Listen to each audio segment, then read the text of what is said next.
নমস্কার বন্ধুরা, নতুন একটা ভিডিওতে আপনাদের প্রত্যেকে জানাই স্বাগতম। আপনাদের সঙ্গে রয়েছি আমি সুব্রত। বন্ধুরা, গুরুত্বপূর্ণ একটি ভিডিও নিয়ে চলে এলাম। অন্নপূর্ণা যোজনা স্ট্যাটাস চেকের সময় যে সমস্ত আবেদনকারী রিজেক্টেড দেখিয়েছিল স্ট্যাটাস, তাদের কিন্তু স্ট্যাটাসটা পরিবর্তন হয়ে গেছে। এই মুহূর্তে সেগুলো আন্ডার এনকোয়ারি দেখাচ্ছে। তো যাদের আন্ডার এনকোয়ারি দেখাচ্ছে তাদের জন্য কিন্তু এবার বড় আপডেট এলো রাজ্য সরকারের তরফ থেকে।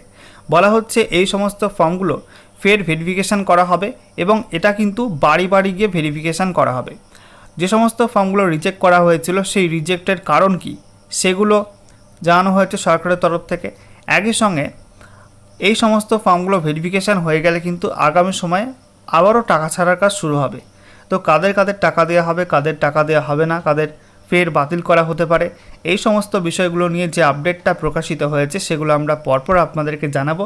তো ভিডিওটা ভালো লাগলে অবশ্যই লাইক এবং শেয়ার করবেন। সেই সঙ্গে নতুন দর্শক হয়ে থাকলে লেটেস্ট ভিডিওর আপডেট সর্বপ্রথমে পাওয়ার জন্য চ্যানেলটিকে সাবস্ক্রাইব করে নিয়ে পাশে থাকা বেল আইকনে ক্লিক করে অল নোটিফিকেশান অপশানটিকে অন করে রাখবেন। লেটেস্ট আপডেট আপনারা সবার প্রথমে পেয়ে যাবেন। তো বন্ধুরা, এই মুহূর্তে আপনারা দেখতে পাচ্ছেন গুরুত্বপূর্ণ আপডেট। বলা হচ্ছে অন্নপূর্ণায় নাম বাদ, ফের যাচাই শুরু 28 লক্ষের নথি।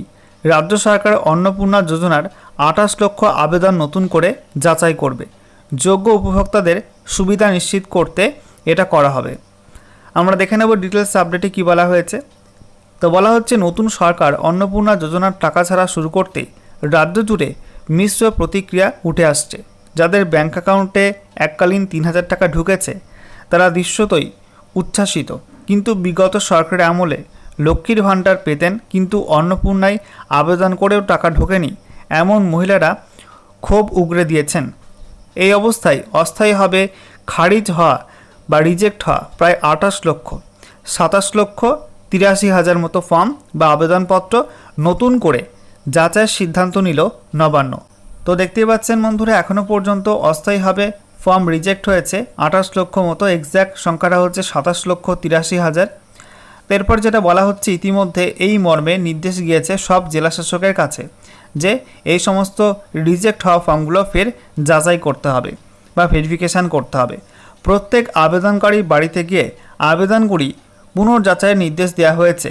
5ই জুলাই থেকে এই প্রক্রিয়া শুরু হয়ে গেছে। শেষ করতে হবে 7 দিনের মধ্যে, অর্থাৎ 5 থেকে 7 দিনের মধ্যে। 5-এর পর 6, 5, 6, 7, 8, 9, 10, 11, ঠিক আছে। তো 11ই জুলাইয়ের মধ্যে কিন্তু এই ভেরিফিকেশানের কাজ শেষ করতে হবে বাড়ি বাড়ি গিয়ে, এটাই বলা হচ্ছে।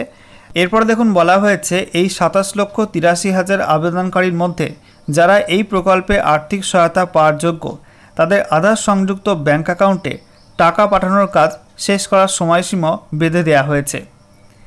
অন্নপূর্ণা যোজনা নিয়ে গত শুক্রবার পর্যালোচনা বৈঠকে বসেছিলেন মুখ্য সচিব মনোজ আগরওয়াল। ভার্চুয়াল মাধ্যমে সেই বৈঠকে যুক্ত হন জেলা প্রশাসনের পদস্থ কর্তারা। সূত্রের খবর সেখানেই এই আবেদনগুলি ফের যাচাইয়ের নির্দেশ দেওয়া হয়।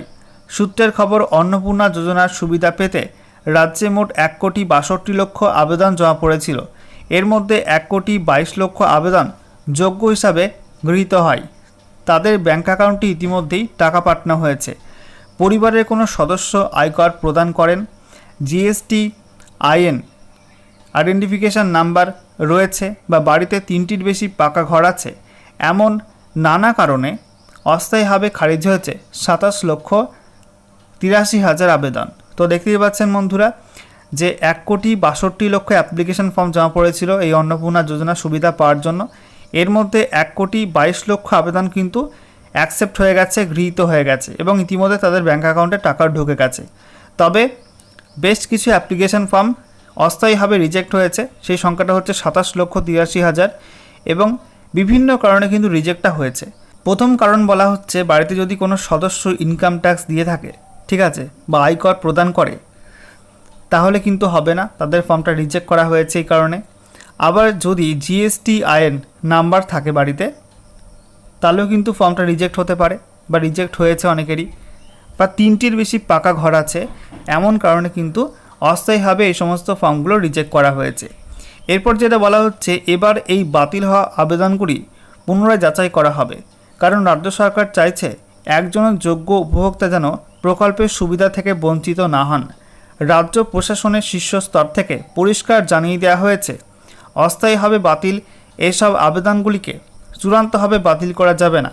প্রতিটি আবেদন পুনরায় যাচাই করতে হবে সরেজমিনে। তারপর পৃথকভাবে সুপারিশ পোর্টালে তা আপলোড করতে হবে। নবান্নের তরফে এই নির্দেশ যাওয়ার পর পোর্টালে যাদের অ্যাপ্লিকেশান স্ট্যাটাস রিজেক্টেড দেখাচ্ছিল সেই জায়গায় দেখা গিয়েছে যে তাদের আবেদনের যাচাইয়ের পর্যায়ে রয়েছে বা আন্ডার এনকোয়ারি রয়েছে। একই সঙ্গে অফলাইনে আসা আবেদনও দ্রুত ডিজিটাইজ করার নির্দেশ দেওয়া হয়েছে।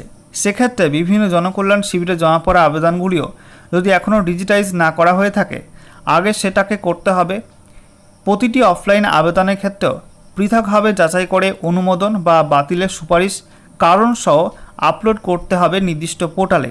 তো দেখতেই পাচ্ছেন বন্ধুরা, প্রত্যেকটা ফর্মগুলো স্ক্রুটিনি করার পরে সেগুলো অ্যাকসেপ্ট হলে তো ভালো, আর যদি রিজেক্ট করা হয় তাহলে কী কারণে রিজেক্ট করা হয়েছে সেগুলো কিন্তু পোর্টালে আপলোড করতে হবে সেই ডাটাটা। এরপর বলা হচ্ছে নবান্ন সূত্রে খবর, বহু অফলাইন আবেদনকারী এখনও যোজনার সুবিধা পাননি। এই কাজ 10ই জুলাইয়ের মধ্যে শেষ করার নির্দেশ দেওয়া হয়েছে। তো দেখতেই পাচ্ছেন যে সমস্ত অ্যাপ্লিকেশন ফর্মগুলো অফলাইনে জমা পড়েছিল সেই সমস্ত অফলাইনের ফর্মগুলোর ডিজিটাইজ করার কাজ এবং ভেরিফিকেশনের কাজ কিন্তু 10ই জুলাইয়ের মধ্যে করতে হবে। নির্দিষ্ট তারিখ বেঁধে দেওয়া হয়েছে নবান্ন থেকে। বলা হচ্ছে বহু আবেদনকারীর ব্যাংক বা আধার সংক্রান্ত সমস্যার কারণেও টাকা পাঠানো যায়নি।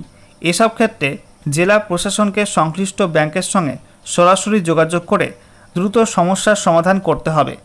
সেই সঙ্গে মহিলা শিশু উন্নয়ন ও সমাজ কল্যাণ দপ্তরকে প্রকল্পের নোডাল ব্যাংকের সঙ্গে বিষয়গুলি নিয়ে আলোচনা করতে বলা হয়েছে। প্রসঙ্গত এই দপ্তরেই রয়েছে অন্নপূর্ণা যোজনা রূপায়ণের দায়িত্বে।